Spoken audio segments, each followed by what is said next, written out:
Hello everyone, எல்லாருக்கும் வணக்கம். Welcome back to my channel Veni easy cooking.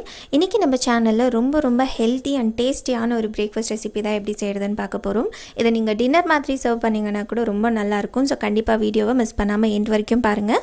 And recipe பிடிச்சிருந்ததுன்னா மறக்காமல் லைக் பண்ணுங்கள். இப்போ இந்த டேஸ்டியான ரெசிபி எப்படி செய்கிறதுன்னு பார்க்கலாம். நான் இந்த ஹெல்த்தியான பிரேக்ஃபாஸ்ட் செய்கிறதுக்காக 1 கப் அளவுக்கு அரிசி எடுத்து 1 ஹவர் நல்லா ஊற வச்சுருக்கேன். இது நார்மலாக நம்ம வீட்டில் குக்கிங்கெல்லாம் யூஸ் பண்ணுவோம் இல்லையா, அந்த அரிசி தான். நல்லா வாஷ் பண்ணிவிட்டு 1 ஹவர் நல்லா ஊற வச்சுக்கோங்க. நான் பச்சை பயிறு கூட 3/4 கப் அளவுக்கு எடுத்து இதையும் 1 ஹவர் நான் நல்லா ஊற வச்சுருக்கேன். பட் ஒரே ஒரு சேஞ்ச் என்னென்னா, இதை நான் சூடு தண்ணியில் நல்லா ஊற வச்சுருக்கேன். நீங்கள் பச்சை பயிறு வந்துட்டு ஊறணுன்னா சூடு தண்ணி போட்டு ஊற வச்சுக்கோங்க, அப்புறம் சீக்கிரமாக ஊறிடும். அப்படி இல்லைன்னா நீங்கள் நார்மல் வாட்டர் சேர்த்து ஒரு 4 to 5 ஹவர்ஸ் ஊற வச்சுக்கோங்க. நம்ம ஊற வச்சுருக்கிற பச்சை பயிறு அண்ட் அரிசி ரெண்டுமே நல்லா வடிகட்டிட்டு நம்ம ஜாரில் சேர்த்துக்கலாம். இது வந்துட்டு ரொம்ப ஈஸியான ஒரு ரெசிபி. ஸோ கண்டிப்பாக வீட்டில் ட்ரை பண்ணுங்கள். ட்ரை பண்ணிவிட்டு உங்கள் ஃபீட்பேக் என்னங்கிறத மறக்காமல் காமெண்ட்டில் சொல்லுங்கள். இது கூடவே 2 பச்சை மிளகாய் சேர்த்துக்கலாம் காரத்துக்காக. அண்ட் கொஞ்சமாக கொத்தமல்லி, நல்ல ஃப்ளேவர் கொடுக்கும் உங்களுக்கு கொத்தமல்லி சேர்த்திங்கன்னா. அண்ட் கொஞ்சமாக தண்ணி சேர்த்துக்கலாம். இப்போ இது எல்லாத்தையும் சேர்த்து நல்ல ஸ்மூத்தான பேஸ்ட் ஆகிற அளவுக்கு நம்ம அரைச்சி எடுத்துக்கலாம். பாருங்கள், நான் இது வந்துட்டு இந்த அளவுக்கு நல்லா ஸ்மூத்தாக அரைச்சி எடுத்திருக்கேன். இது இப்போ நம்ம ஒரு மிக்சிங் பவுலில் சேர்த்துக்கலாம். நம்ம அரைச்ச மாவு எல்லாமே ஒரு மிக்சிங் பவுலில் சேர்த்தாச்சு. இப்போ இந்த தோசைக்கு தேவையான அளவுக்கு நான் உப்பு ஆட் பண்ணுறேன். அது கூடவே 1/4 டீஸ்பூன் அளவுக்கு குக்கிங் சோடா. இப்போ இது எல்லாத்தையும் சேர்த்து நம்ம ஒரு தடவை நல்லா மிக்ஸ் பண்ணி எடுத்துக்கலாம். இதுக்கு தண்ணி எதுவுமே சேர்க்காதீங்க. இந்த பேட்டர் வந்துட்டு திக்காக இருந்தால் தான் தோசை வந்துட்டு கரெக்டாக வரும். இது ஆக்சுவலி ஆந்திராவில் ரொம்ப ஃபேமஸ். இதை வந்துட்டு பெசரட்டுன்னு சொல்லுவாங்க. ரொம்ப ஹெல்த்தியான ஒரு ரெசிபி இது. ஸோ கண்டிப்பாக வீட்டில் ட்ரை பண்ணுங்கள்.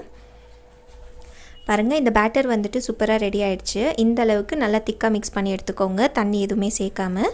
இது ஒரு 10 மினிட்ஸ் நல்லா ஊறணும், அப்போ தான் தோசை கரெக்டாக வரும். இது ஊறுறதுக்குள்ளே நம்ம இதுக்கு தேவையான சட்னி அரைச்சி எடுத்துக்கலாம். நாம் இன்றைக்கி இந்த ரெசிபிக்கு கோகோனட் சட்னி தான் அரைக்க போகிறோம். அதுக்கு ஒரு 1/2 கப் அளவுக்கு நான் துருவின தேங்காய் ஜாரில் சேர்த்துக்கிறேன். இதுக்கு இந்த சட்னி தான் ரொம்ப டேஸ்டியாக இருக்கும். 1/4 கப் அளவுக்கு சட்னி கல்லை யூஸ் பண்ணுவோம் இல்லையா, அதுதான். 1 இன்ச் பீஸ் அளவுக்கு இஞ்சி நல்லா குட்டியாக கட் பண்ணி ஆட் பண்ணிக்கோங்க. அது கூடவே ஒரு 4 க்ளோஸ் ஆஃப் கார்லிக் ஆட் பண்ணியிருக்கேன்னா. அண்ட் கொஞ்சமாக புளி சேர்த்துக்கலாம். காரத்துக்காக 2 பச்சை மிளகா. உங்களுக்கு காரம் அதிகமாக வேணும்னா இன்னொரு பச்சை மிளகா கூட நீங்கள் எக்ஸ்ட்ரா ஆட் பண்ணிக்கலாம். அண்ட் இந்த சட்னிக்கு தேவையான அளவுக்கு உப்பு.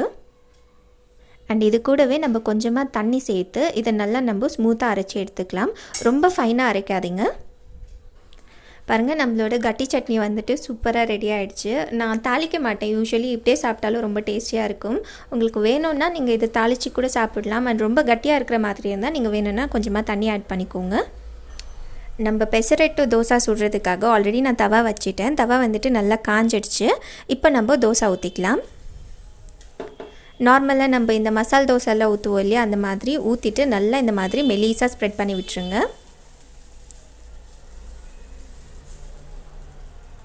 பாருங்கள், நான் இந்த அளவுக்கு நல்லா மெலிசாக தேய்ச்சிருக்கேன். இப்போ இது மேலே நம்ம லைட்டாக ஆயில் ஆட் பண்ணிக்கலாம். உங்களுக்கு ஆயில் வேண்டான்னு நினச்சிங்கன்னா நீங்கள் இதுக்கு கீ கூட ஆட் பண்ணலாம். இப்போ மூடி போட்டு இது 1 நிமிஷம் மீடியம் ஹீட்டில் நல்லா வேக வச்சு எடுத்துக்கலாம். பாருங்கள், நம்மளோட தோசை வந்துட்டு 1 மினிட் நல்லா வெந்துருச்சு. இப்போ நம்ம ஓப்பன் பண்ணி பார்க்கலாம். பாருங்கள், இது சூப்பராக வெந்துருச்சு. இந்த அளவுக்கு வெந்தால் போதும். இது 1 சைடு வேக வச்சிங்கனாலே டேஸ்ட் ரொம்ப நல்லாயிருக்கும். இது இப்போ நம்ம தவாலேருந்து எடுத்துகிட்டு எல்லா தோசையும் இதே மாதிரி சுட்டு எடுத்துக்கலாம். பாருங்கள், ரொம்ப ஹெல்த்தியான ரெசிபி ஈஸியாக வீட்டில் ரெடி ஆகிடுச்சு. ஸோ கண்டிப்பாக இந்த ரெசிபியை நீங்கள் வீட்டில் ட்ரை பண்ணி பாருங்கள். டேஸ்ட் உங்கள் எல்லாருக்கும் ரொம்ப பிடிக்கும்னு நினைக்கிறேன். பிடிச்சிருந்ததுன்னா மறக்காமல் இந்த ரெசிபிக்கு ஒரு லைக் பண்ணுங்கள். அண்ட் லாஸ்ட் வரைக்கும் வீடியோ பார்த்தவங்களுக்கு ரொம்ப தேங்க்ஸ். இன்னொரு வீடியோவோட பார்க்கலாம். until then take care.